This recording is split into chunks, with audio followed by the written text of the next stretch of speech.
The massive radiation burst tore through the galaxy like an invisible wave, obliterating every electronic system in its path. In the small mountain village nestled high in the Korean highlands, Jay Park first noticed something was wrong when his smartphone went completely dark. At first, the silence was eerie. The constant hum of electricity that usually filled the air disappeared completely.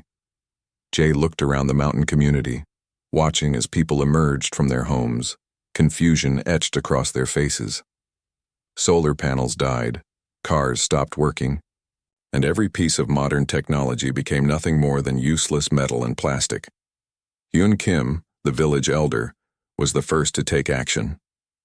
An 68-year-old man with hands weathered by decades of mountain living, he quickly gathered the community in the central meeting area. His voice was calm but firm. "We will survive," he told the group. "Our ancestors lived without technology for thousands of years. We can do the same." Around them, the mountain landscape remained unchanged. Pine trees swayed in the gentle breeze, distant peaks stood silent, and the world continued as it always had. But for the human inhabitants, everything had changed in an instant. The alien observation ship hanging in Earth's orbit watched in stunned silence. Their most sophisticated sensors had gone completely dark, leaving them with nothing but visual observation. The radiation burst had been unexpected, a cosmic event that had destroyed technological infrastructure across multiple star systems. In Jay's village, people began to take stock of their resources. The community was small but diverse, about 50 people with skills ranging from farming to traditional medicine. Some were retired military personnel, others were farmers, and a few were outdoor survival experts. Min Lee, a young woman in her early 30s, quickly took inventory of their food supplies. The village had always maintained a robust storage system, with dried foods, preserved vegetables, and emergency supplies. They had water from a mountain stream, and the surrounding forest was rich with game and edible plants. "We need to organize," Jay announced to the group. His background as a former military communications officer gave him a natural leadership ability. "We'll divide into teams. We need hunters, farmers, water managers, and people to care for the children and elderly." The first few days were challenging. People used to modern conveniences suddenly found themselves relying on skills their grandparents had known. They made fire without matches, used traditional hunting techniques, and started preparing the mountain fields for immediate planting. Alien observers watched in complete disbelief. Every other civilization they had encountered had collapsed immediately, after losing technological infrastructure. Humans, by contrast, seemed to be adapting with remarkable speed and resilience. Hyun Kim shared stories of survival from previous generations. He told them about how their ancestors had survived through Japanese occupation, through war, through countless challenges. "Humans are not defined by their technology," he would say. "We are defined by our ability to adapt and survive." As night fell, the community gathered around a large communal fire. They shared what food they had, discussed their plans, and supported one another. There was fear, yes, but there was also a growing sense of excitement and possibility. The mountain village became a microcosm of human survival. They used traditional knowledge passed down through generations, knowledge about plants, about animal tracking, about water management, about community building. They understood something that many technological civilizations had forgotten. True survival is about cooperation, adaptability, and understanding your environment. By the end of the first week, they had established a working system. Hunting parties went out daily. Farming teams prepared fields. Water was carefully collected and managed. Children were taught survival skills alongside traditional academic knowledge. The alien observation team continued to watch, their understanding of humanity changing with each passing day. What they had considered a primitive species was proving to be the most adaptable civilization they had ever encountered. As the radiation continued to disable technology across the galaxy, Jay's mountain community represented something more than just survival. They represented hope, the pure, unbreakable spirit of human resilience. The first part of their journey had begun, and nobody knew what challenges would come next. The mountain village transformed with surprising speed. What had started as a confused group of survivors quickly became a well-organized community focused on survival. Every person had a role, and everyone worked together. Min Lee became the primary plant expert. She walked through the surrounding forests, her keen eyes scanning the landscape for edible and medicinal plants. Her grandmother had taught her traditional plant knowledge, and now those lessons became critical for survival. She marked safe plants with small stone markers, creating a living map that would help the entire community. Hunting became a critical skill. Jay organized hunting teams that used traditional bow and arrow techniques. They studied animal tracks, learned to move silently through the forest, and became experts at preserving meat. They used every part of the animals they caught: meat for food, skins for clothing, bones for tools. Water management was crucial. The mountain stream became their lifeline. The community built simple but effective water collection systems using bamboo and clay pipes. They created filtration methods using layers of sand, charcoal, and cloth. Clean water meant survival. Communication with other mountain communities became important. Small groups began to travel, carefully sharing information and resources. They discovered that other isolated communities were surviving similarly, using traditional skills, working together, adapting quickly. The alien observation team continued to watch in complete amazement. Their advanced sensors might be disabled, but their visual systems worked perfectly. They recorded every detail of human adaptation, every moment of collective survival. Sung Wong, a former agricultural engineer, started working on food production. He taught the community advanced crop rotation techniques using only manual tools. They planted multiple crop types: potatoes, beans, corn, and local mountain vegetables. Each plot was carefully planned to maximize food production and maintain soil health. The children learned alongside the adults. Traditional skills became their education. They learned how to start fires without matches, how to track animals, how to identify safe plants, how to repair clothing, and how to work as a community. Their education was practical and immediate. Yun Choi, the elderly medicine woman, became critically important. She knew traditional healing methods passed down through generations. When someone became sick, she used herbal treatments, understood proper nutrition, and helped maintain community health with limited resources. Food preservation became an art. They dried meat, preserved vegetables, and stored food carefully. They used traditional methods of salting, smoking, and fermentation. Nothing was wasted. Every piece of food was valuable. The community's age mix proved to be a significant advantage. Older members brought traditional knowledge. Middle-aged adults provided physical strength and leadership. Young people brought energy and quick learning abilities. Children learned and adapted faster than anyone. Slowly, other survivors found their way to the mountain village. Some came from nearby towns, some from distant cities. Each new arrival brought different skills and knowledge.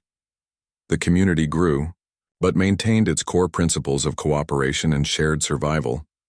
They created a unique economic system based on skills and community needs. No money existed anymore. Instead, people traded skills and resources. A good hunter might help a farmer. A skilled craftsperson might repair tools in exchange for food. Clothing became practical and locally produced. They used animal skins, wove fabric from local plants, and repaired existing clothing carefully. Nothing was thrown away. Everything was reused or repurposed. As weeks turned into months, the mountain village became more than just a survival group. They became a model of human adaptation. They showed that technology was not the most important human skill. Cooperation, knowledge, and resilience were far more valuable. The alien observers continued to document everything. Their initial reports of humans as a primitive species were being completely rewritten. Humans were proving to be the most adaptable species they had ever encountered. Jay often looked out over the growing community, feeling a sense of pride. They were not just surviving. They were building something new, something stronger than any technology could create. As the sun set over the mountain landscape, the community gathered together. They shared food, told stories, and prepared for another day of survival. Their spirit remained unbroken. Their hope remained strong. The second stage of their journey was well underway. The mountain village had become more than just a survival community. It was now a beacon of human resilience, attracting survivors from different backgrounds and regions. Researchers from the alien observation team watched with increasing fascination. What they saw defied everything they understood about technological civilization. These humans were thriving without advanced technology, using something far more powerful: collective knowledge and adaptability. Sung Wong discovered an unexpected strength in the community's diversity. A former agricultural engineer, he combined traditional farming techniques with his scientific background. He created unique crop rotation methods that maximized food production in the limited mountain terrain. His knowledge transformed small garden plots into productive agricultural systems. Min Lee's botanical expertise became crucial. She identified over 30 different edible and medicinal plants in the surrounding forest. Some plants could be used for food, others for healing, and some for tool-making. Her knowledge meant the difference between survival and starvation for many community members. Yoon Choi, the elderly medicine woman, emerged as a critical resource. When a severe respiratory illness swept through the community, she used traditional herbal treatments that modern medicine would have overlooked. Her knowledge of local plants and traditional healing techniques saved multiple lives. The community's military veterans brought unique skills. They taught advanced survival techniques, organized defense strategies, and helped maintain group discipline. Their training in teamwork and problem-solving became invaluable in the New World. Communication with other surviving human settlements revealed something remarkable. Each community had developed unique survival strategies, but all shared a common thread: adaptability and cooperation. Some groups focused on urban survival, others on coastal regions, but all demonstrated an incredible ability to reorganize and survive. Jay Park's leadership became increasingly important. He understood that survival was not just about physical resources, but about maintaining hope and community spirit. He organized regular group meetings, ensured fair resource distribution, and helped resolve conflicts quickly and fairly. The alien observers began to understand something profound about humans. Unlike other galactic civilizations that depended entirely on technology, humans had a deep reservoir of traditional knowledge. When technology failed, they did not collapse. They adapted. Young people in the community learned skills that would have been considered obsolete just months earlier. Children learned how to start fires without matches, track animals, identify safe plants, repair clothing, and work collaboratively. Their education was practical and immediate. As months passed, the mountain village developed a reputation among survivor groups. People heard stories about the community that had not just survived but thrived. They spoke of a place where collective knowledge was more valuable than individual wealth, where everyone worked together. Trade networks began to develop between survivor communities. They exchanged not just physical resources, but knowledge and skills. A community strong in fishing might trade with a mountain community strong in agriculture. Information became the most valuable currency. The alien observation team's reports changed dramatically. Their initial classification of humans as a primitive species was completely rewritten. Humans were proving to be the most adaptable, resilient species they had ever encountered. Environmental challenges that would have destroyed other civilizations became mere obstacles for this human community. Limited resources, harsh weather, potential conflicts, all were managed through collective problem-solving and shared knowledge. Cultural diversity proved to be another unexpected strength. The community included people from different backgrounds: urban professionals, rural farmers, military veterans, traditional craftspeople. Each brought unique skills and perspectives that contributed to collective survival. As the first year after the technological collapse ended, the mountain village had transformed. What started as a small group of confused survivors was now a thriving, self-sufficient community. They had not just survived, they had created a new way of living. Jay often reflected on their journey. Technology had failed, but human spirit had not. Their strength was not in machines or advanced systems, but in their ability to work together, to learn, to adapt. The alien observers continued to watch. Their understanding of civilization fundamentally changed. Humans were showing them that true strength was not about technology, but about resilience, knowledge, and community. The third stage of their survival had proven one thing: humans were far more extraordinary than anyone had ever imagined. The first alien diplomatic vessel approached Earth cautiously. Its damaged systems could barely maintain orbit, a testament to the widespread technological collapse that had devastated most galactic civilizations. Jay Park stood on the mountain ridge, watching the massive ship hover above the landscape. Communication was difficult, but not impossible. The aliens used basic visual signals, desperate to understand how humans had survived when other advanced civilizations had completely collapsed. Initial communication was simple. The alien representatives used primitive hand signals and basic visual representations. They wanted to understand the human survival strategy. What they discovered shocked them completely. The mountain village became an unexpected galactic classroom. Alien researchers observed how humans managed water, grew food, maintained health, and organized community without any advanced technology.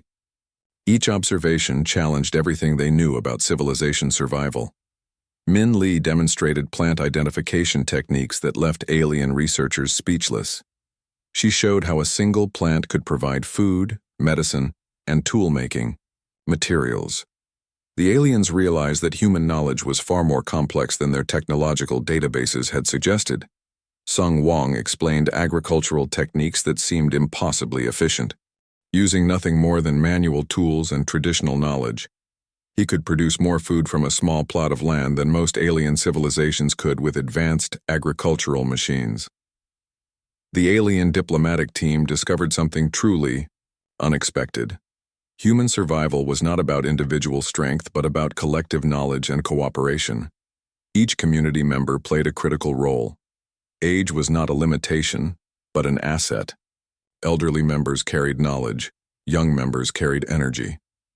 Communication networks between human survivor communities fascinated the aliens. Without electronic communication, humans had developed complex information-sharing systems. Traveling. Groups, carefully managed message systems, and community gatherings ensured information spread quickly and effectively. Yun Choi's traditional medical knowledge became a particular point of interest. The alien medical team watched in amazement as she treated various conditions using only local plants and traditional healing techniques. Their advanced medical technology had failed, but her simple methods worked consistently. The mountain village became more than just a survival site. It became a model of adaptation that other struggling alien civilizations began to study. Representatives from multiple alien species started arriving, seeking to understand human resilience. Jay Park found himself in an unexpected role. He was not just a community leader, but now a diplomatic representative for human survival strategies. He explained their core principles: cooperation, adaptability, and collective knowledge. The alien observation logs changed dramatically. What was once a classification of humans as a primitive species became a detailed study of the most adaptable civilization in the galaxy.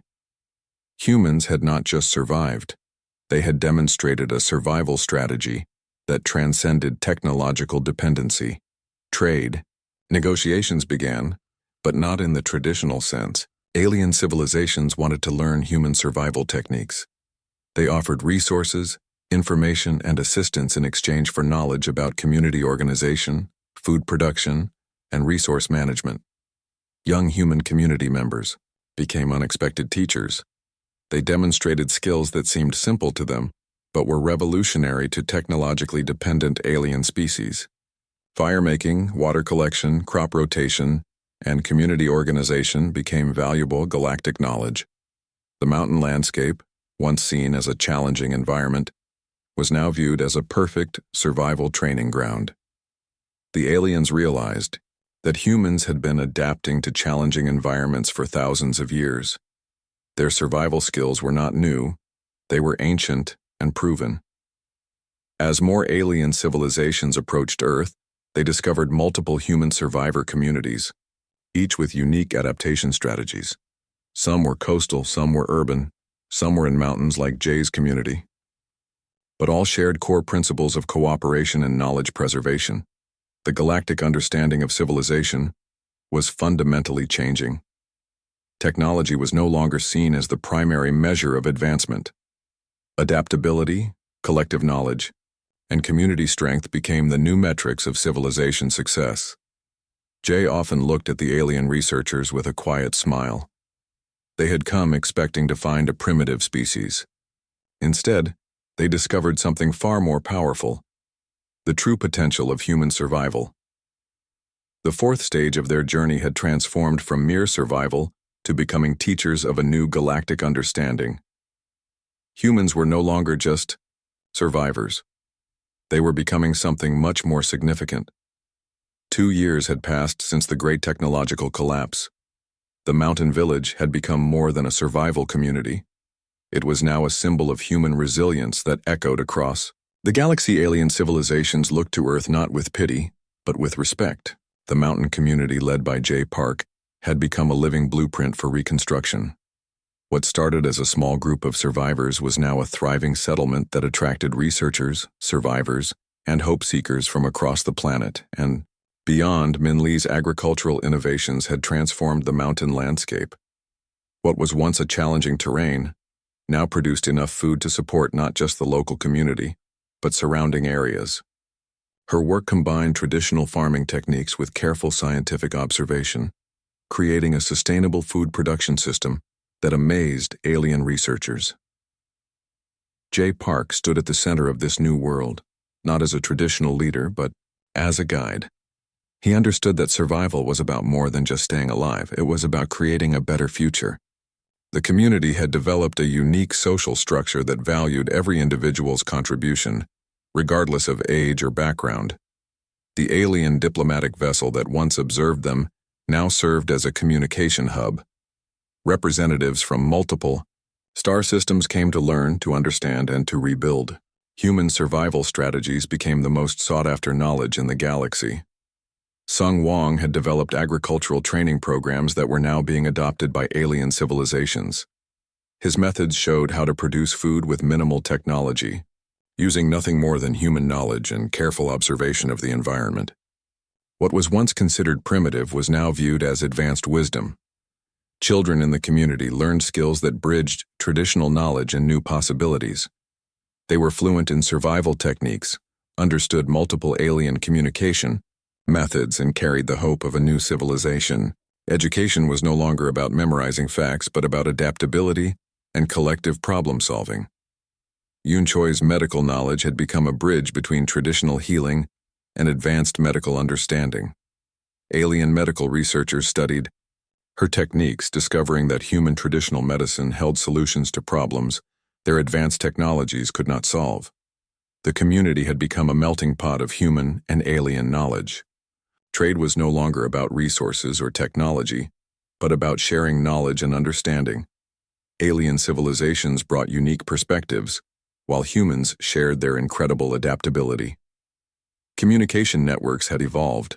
Without electronic technology, humans had developed complex information-sharing systems that were more reliable and adaptable than any previous technological communication method.